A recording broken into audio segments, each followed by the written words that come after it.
Tes. Dah record banyak-banyak tapi dia tak lagi luar. Okay, so thank you semua yang support bahan PDP account visual sampai hari ni. Saya terharu sangat.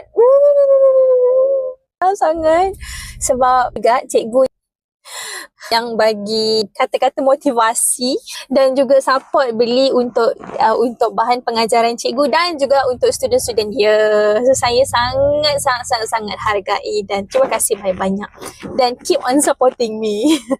So, ya, nak cakap dengan semua di mana kemungkinan lepas ni kita siapa-siapa yang nak grab bahan PDP prinsip perakaunan tingkatan 4 dan juga tingkatan 5, kemungkinan lepas ni dah tak ada dekat ini kerana TikTok sangat susah nak masuk dan tinggi dia punya commissionnya, sangat tinggi persentasenya. So dekat sini kita ambil alternatif untuk sediakan sales page ataupun website untuk anda semua, cikgu-cikgu dan juga student untuk beli bahan-bahan akaun ni.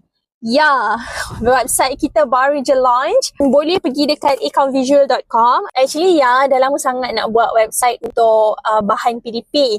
Cuma mungkin bukan rezeki. Sekarang baru sampai rezekinya, so maka lahirlah account-visual.com tu. Jadi siapa-siapa yang nak shopping buku, nak shopping bahan mengajar, so jemputlah shopping dekat account-visual.com. But no worries, bahan untuk upper level. Kalau you matrix, diploma, degree, let's say you adalah other courses, you course HR tapi minor subjek accounting. So ada bahan e-book sebagai latihan you untuk ulang kaji. Yang tu masih ada lagi, yang tu masih available lagi dekat.